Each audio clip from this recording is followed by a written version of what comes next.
A Brahmin once came to see the Buddha and asked him, was the whole world going to gain awakening? The Buddha didn't answer. Half the world? The Buddha didn't answer. A third? No answer. Venerable Ananda was upset, afraid that the Brahmin might be offended. He asked an important question and the Buddha wouldn't answer him. So he took the Brahmin aside and told him, the Buddha is like a gatekeeper,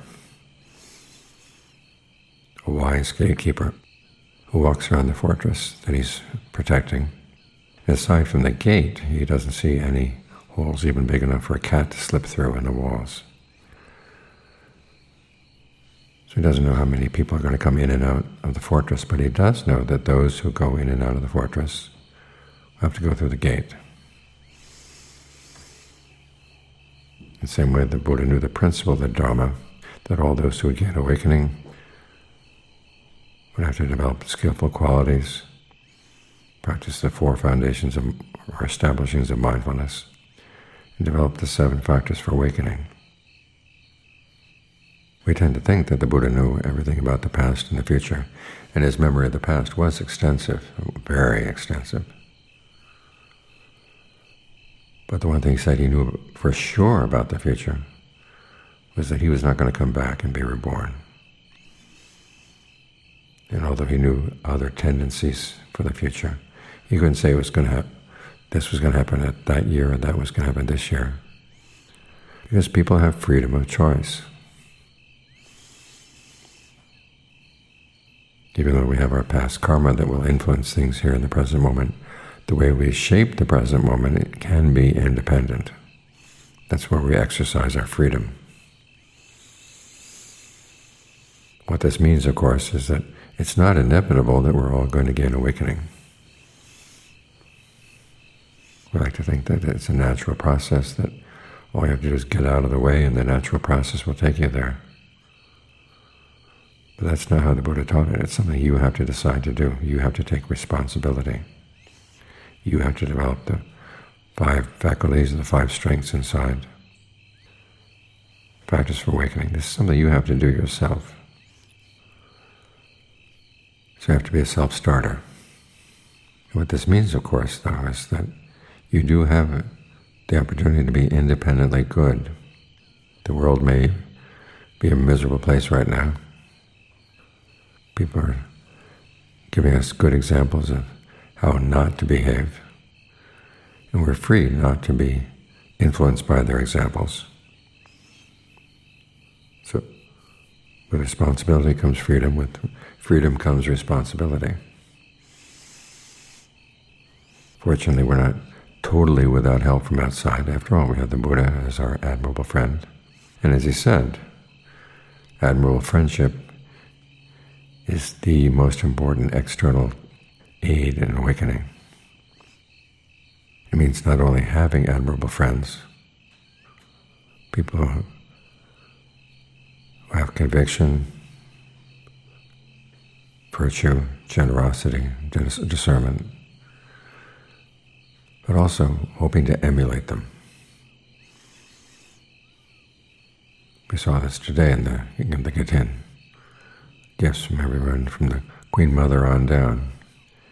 People giving things, people giving their time, giving their energy, giving their skills. It's inspiring and gives us energy to develop those same qualities within ourselves. People have conviction that the good they do is not, like what, as they say in Thailand, fixing a little bit of pepper sauce and then diluting it in the whole river of water. The good we do will live on, and it will come back to us. We see people are happy to be generous because of their conviction. So again, we have good examples to follow, good examples to encourage us.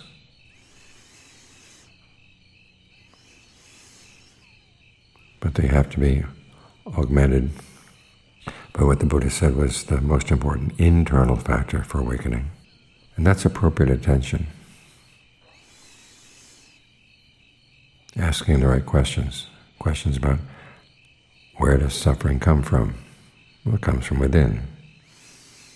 Where does the cure come from? Well, it comes from within as well.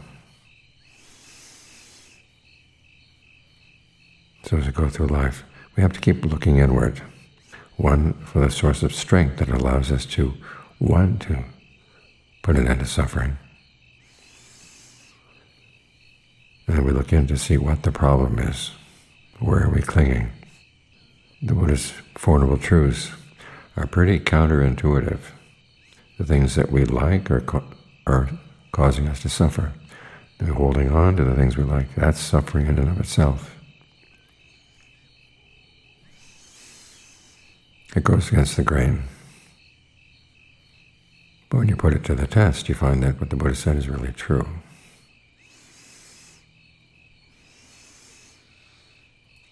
So it's a combination of admirable friendship and appropriate attention. And these are things you have to choose to engage in. You can have admirable friends and not really enter into the proper kind of friendship with them, but you choose to enter into that kind of friendship. You could hear the questions of the Four Noble Truths and say, well, that's really interesting, and discuss whether you agree with it or not. But you can choose to say, well, this is how I'm going to look at my life. This is where I'm going to focus my attention, inside. Taking the lessons we've learned from others, taking the example that we've learned from others, and use it to clean up the mess inside.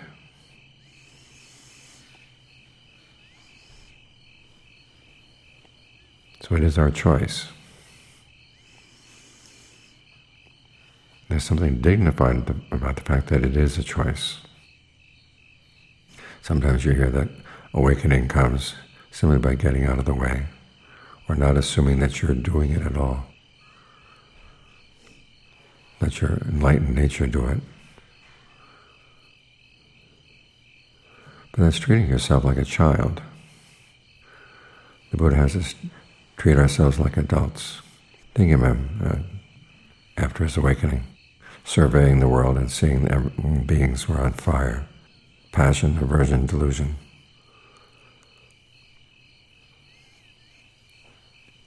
He was discouraged for a while about the idea of teaching, but then he realized there would be people who would respond.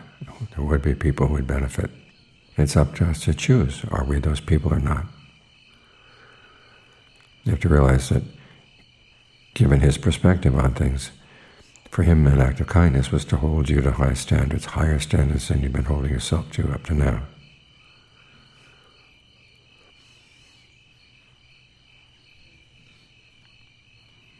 But the fact that he was willing to teach meant that he felt that you could meet those standards. So the fact that he taught us, we should have to treat as an attitude of respect on his part.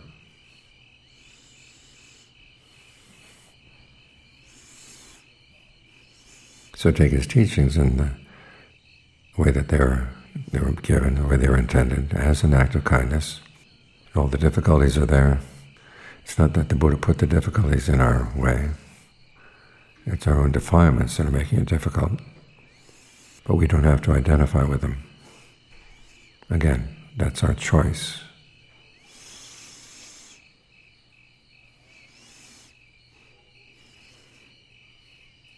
So choose wisely.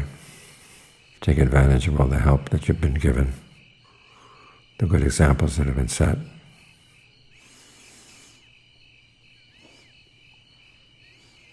And you know the Buddha couldn't predict what you would do with his teachings.